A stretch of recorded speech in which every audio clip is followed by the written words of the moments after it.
20. Thanks very much, Tabiso. And good evening to the viewers as well, and happy Freedom Day. Let's start exactly there with that piece.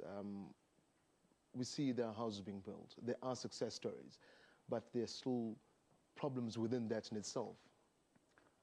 Let's start by saying that we have inherited a very interesting challenge when we started with our program 20 years ago. But if you look into the target that we set for ourselves as the government, we have managed to deliver at least 3.6 million houses, particularly to the most needy communities, those who can't afford to buy a house or even access loans to be able to have the shelter at their disposal.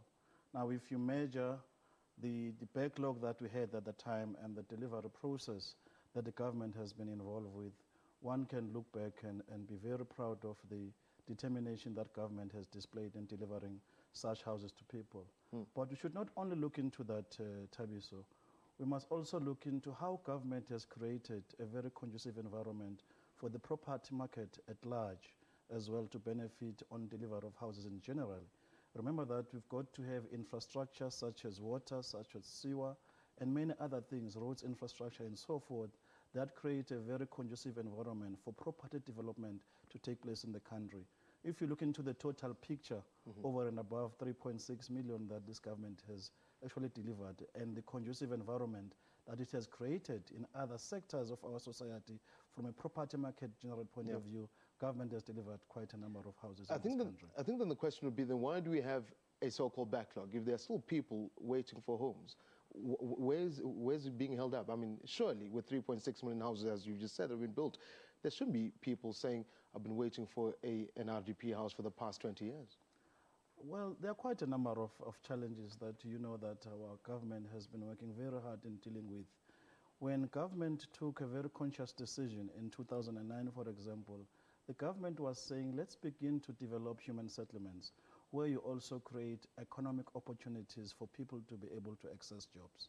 That approach is meant to say, for example, let's avoid a situation where an RDP house is actually given to a beneficiary, and a year later or 2 years later, that house is rented out to somebody else, and the person goes back to shake. So what you do in the process, you keep on chasing a moving target. That's one challenge. And we have identified economic challenge in terms of job opportunities as a key ingredient that we're addressing. So what government is doing now is saying, let's create human settlements where there are conducive environments for people to access jobs, so that whatever government is delivering is sustained. That's one challenge that we have identified, and we are dealing with it. If you look into a number of projects that we have just delivered, such as Conubia, such as Cosmos City, you'll realize where settlements are being put, there is a conducive environment for people to access jobs so as to sustain the delivery that government is delivering. You mentioned a point, an interesting point, and it is very true. I think it's very rife. People get homes and they leave and rent it out. How are you planning to stop that from happening? Because obviously it's cheating the system, so to speak. How do you stop that from happening?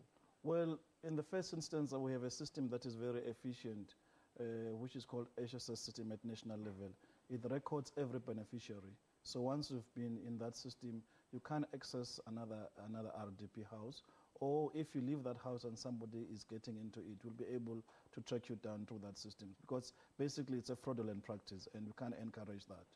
But we want to deal with the problem far beyond that. We are saying, let's create an economic conducive environment for our beneficiaries to be able to sustain the products that we deliver to them. That's what is our focus. Hence, we redefined our mandate as human settlements.